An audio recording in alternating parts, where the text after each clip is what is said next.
TikTok is completely fascinating to me, but also I'm absolutely not allowed to download it to my phone.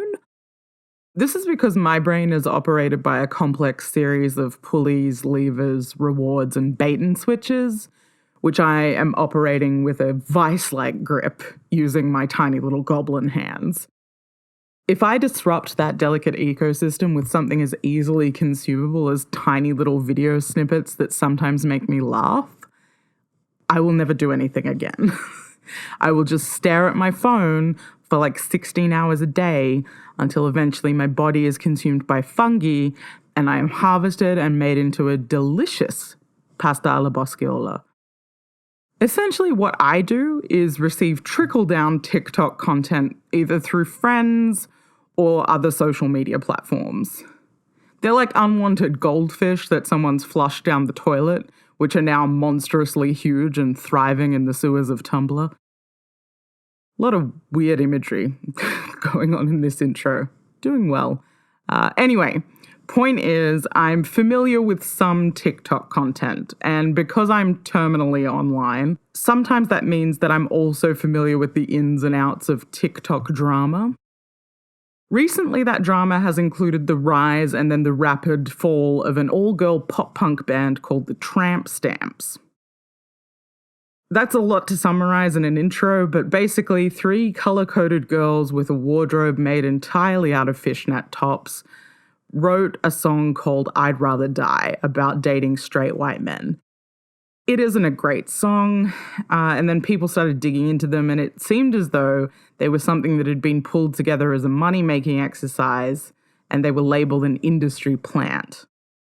It took about 3 days for the internet to tear strips of them so mercilessly that they made their Twitters private, deleted a bunch of social media accounts, turned off comments, and released an apology video. The apology, of course, also included a vigorous denial of their status as industry plants. The whole thing got me thinking about the music industry and the near fever pitch levels of conspiracy circulating on TikTok and YouTube about people's status as artists. And since I'm already chomping at the bit to be allowed to pay attention to the tiny dopamine-inducing video snippets, I thought we could make an episode. I'm Alex, this is Pop Culture Boner, the podcast edition, and today I'm thinking about industry plants.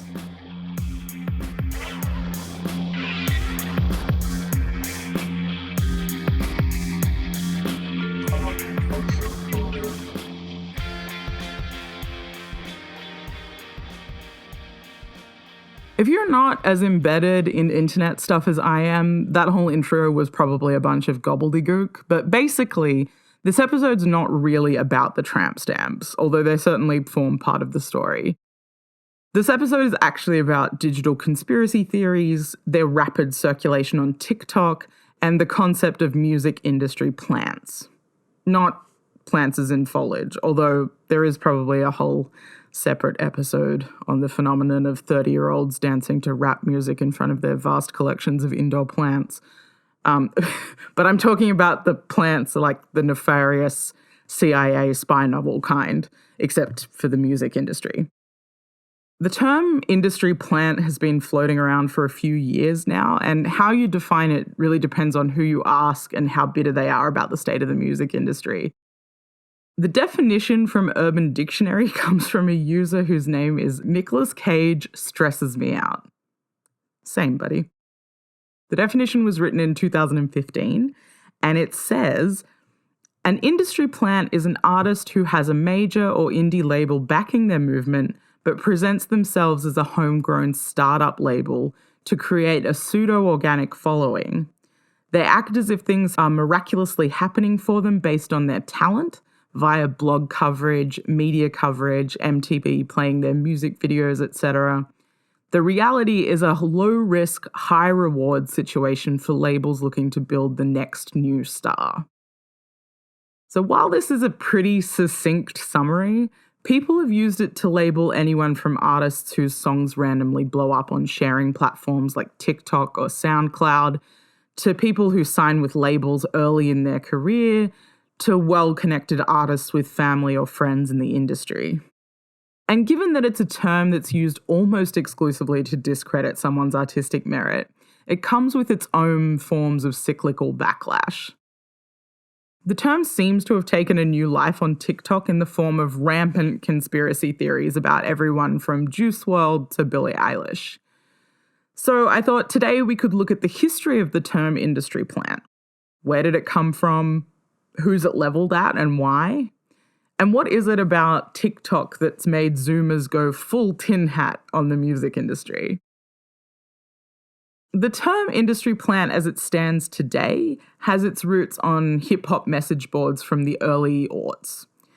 You'll probably notice throughout the episode that specific genres are more concerned with the idea of industry plants than others. And this is because part of the issue that people have with a plant is that they're somehow being inauthentic in their presentation to the audience. Now, that's not new. The term sellout existed in the 90s, but it was typically used to refer to alternative bands frittering away their hard-earned indie cred by doing things like signing to a major label or letting your song be the soundtrack to someone hoeing into a Big Mac.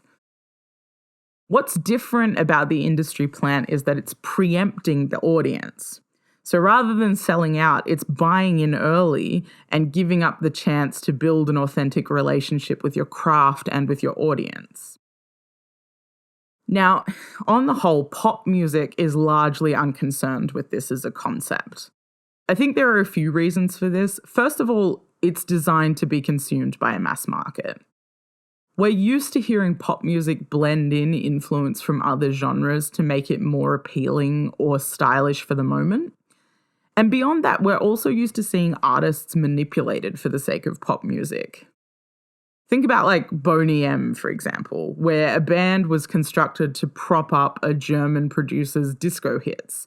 And it was revealed later that their frontman, Bobby Farrell, contributed no vocals to their recordings.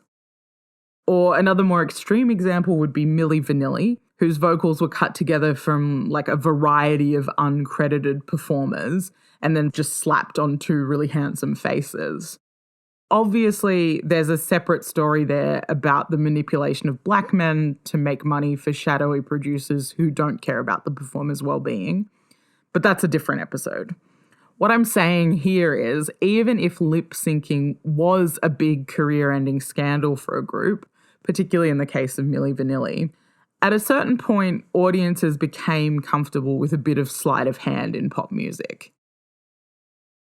The second point is that we also expect pop stars to be a little bit inauthentic, or at the very least sort of not like us. No one is looking at Ariana Grande's Disney Child upbringing and thinking, God, that looks like hard work, but also a completely feasible roadmap for me to follow as a person. And perhaps thankfully for us as an audience, she's also not making music about the Disney grind either.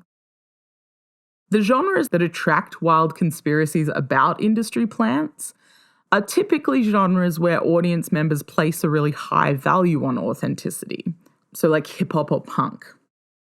Hip-hop's roots as a form of expression for marginalised black communities and emphasis on the struggle as part of its thematic composition, for example, make it incompatible with the kind of slick branding that you see in pop music.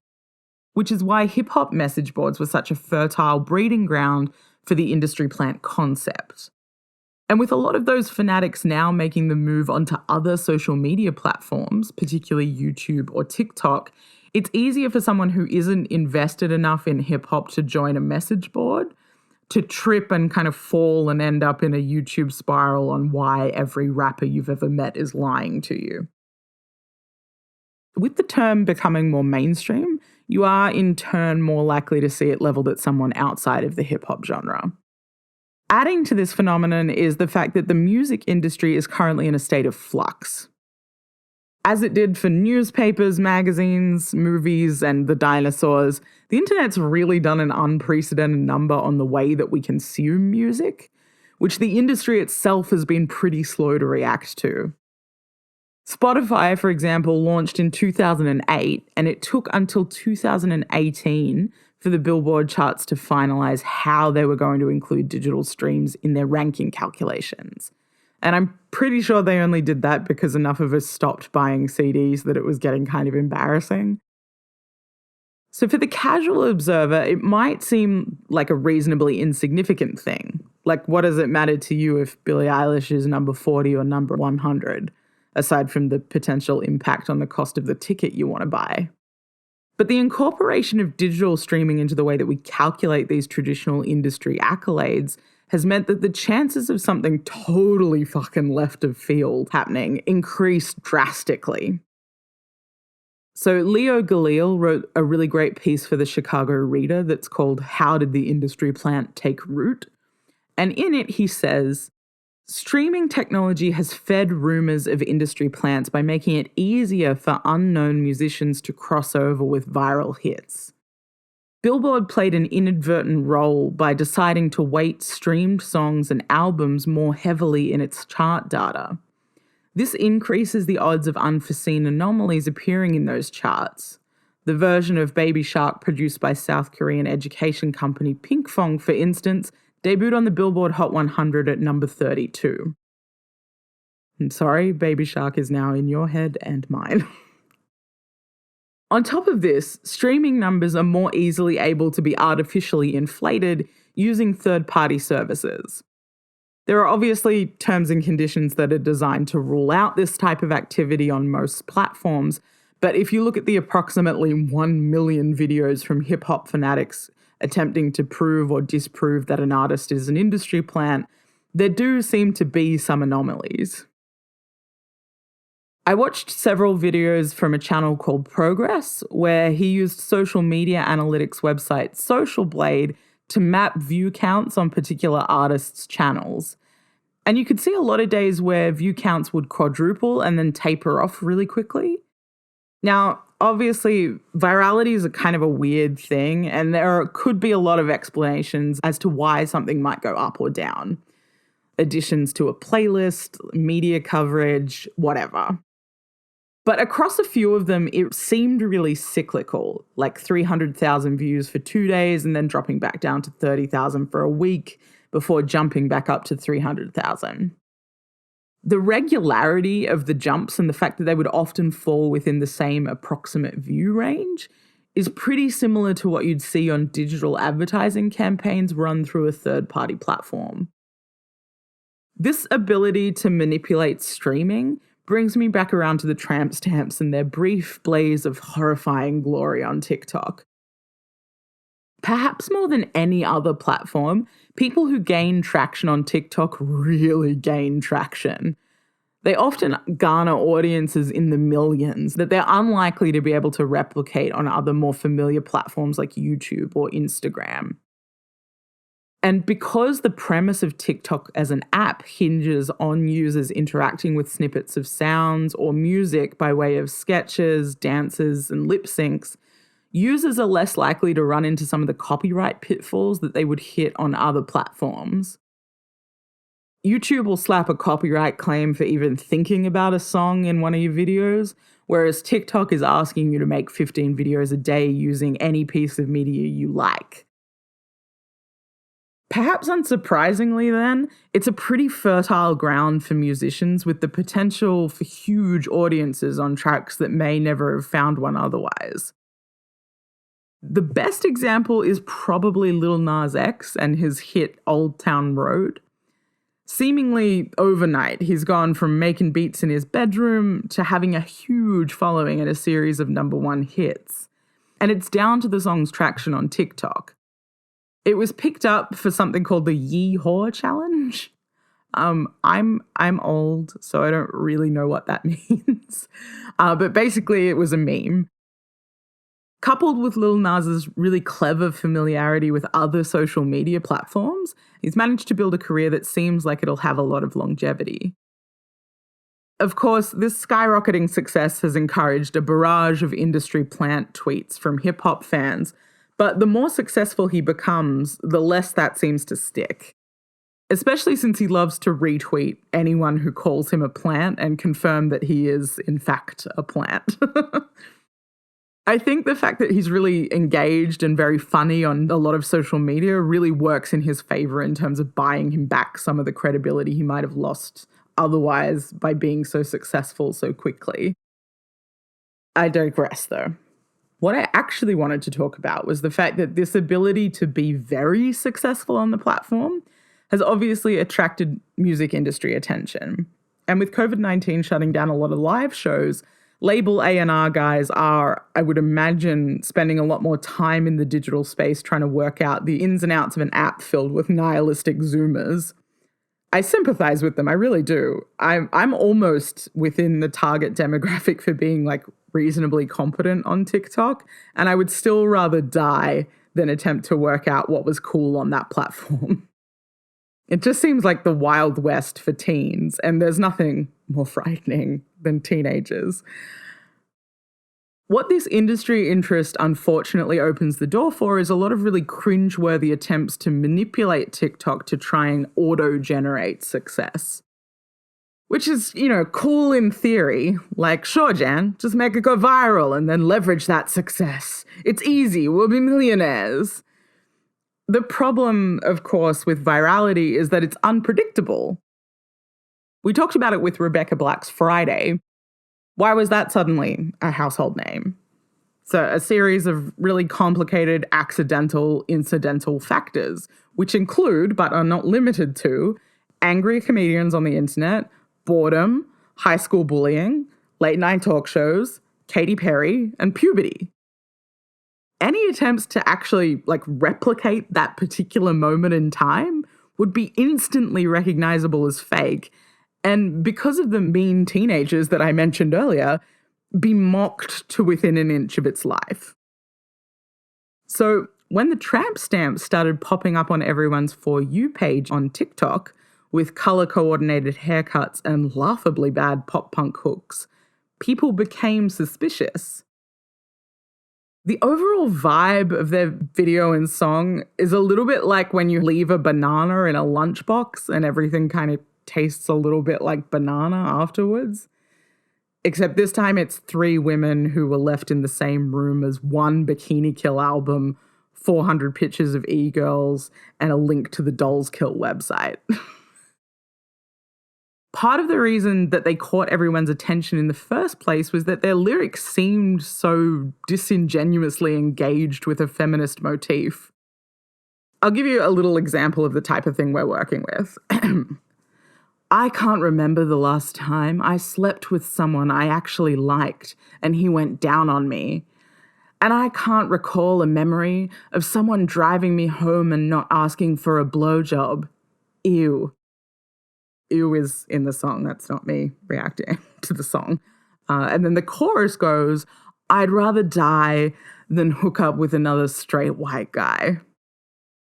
Which is, whatever. But it's also like pop feminist takes circa 2009. It's like someone's taken a girl power t-shirt and just added fuck yeah in Sharpie to make it edgy. But it did make some people take notice of them. Unfortunately for them, rather than working in their favor, people started digging through each of the members' Instagram pages to pinpoint the exact moment that they started to get alt-girl makeovers. Spoiler alert, it was about a month before the band properly launched. From there, criticism started to mount as people started bringing up racist tweets and queer baiting, forcing the members to immediately make a very poorly received apology video. And then, bless them, they tried their luck on Tumblr, the only place left on the internet that is completely unmonetizable and therefore only populated by the most insane people you've ever met. The Tramp Stamps were bullied off Tumblr in 5 hours by a bunch of wired internet freaks sending them the phrase bug ass over and over again. Which is the kind of quality content we should all expect from the wasteland that is Tumblr. But essentially, the thing that kept coming up over and over again was that their exceedingly obvious attempts at slick branding and their kind of read the Cliffs Notes attempts at engagement with various social justice issues and media platforms made it seem like someone else was pulling their strings. Which is to say that there are now 4,000 videos calling them industry plants. And look, I'm not saying that they are. I think what is more likely is that they're three women who already had music careers trying to give it one last gimmick-driven shot and not fully doing their homework. But I think the speed with which TikTok was able to latch on to the conspiracy and use it to drive the band off a metaphorical cliff and back into obscurity is kind of fascinating. There's this post floating around that's like, I can't wait for the inevitable Gen Z cult boom, which is essentially implying that the conditions of the world as it stands now are ripe for a cult renaissance the same way they were in the 1970s. High unemployment, high cost of living, lots of menial jobs resulting in a constant search for meaning elsewhere. I think that's why conspiracies spread so fast and have such a hook in TikTok. The mechanisms that operate industries like music are more visible than they've ever been. Normally, you wouldn't see the media training or the crafting of an origin story that might go into a musician after signing to a label, which has led people to kind of assign this grand conspiratorial title to something that's essentially the same thing a lot of artist development guys do for musicians generally. Cherie Hu, who's a journalist who writes about music and technology, says people are seeking transparency and honesty in the process now more than ever, which means that when they're met with something that they don't understand, they're immediately skeptical and they jump to the phrase industry plant. Campaigns to bring down the conspiracy make participants feel like they're part of something. All this isn't to say that there aren't problems with the way that the industry operates now. Predatory contracts that strip artists of their agency and significantly limit their potential are something that should be kind of looked into and ultimately combated. But assigning a conspiracy theory-esque label to it only serves to work against the message. The best thing anyone has ever said to me about conspiracy theories is that no one can keep their shit together in normal, everyday bureaucracy. So there's no way in hell they'd be able to organize a secret shadow bureaucracy.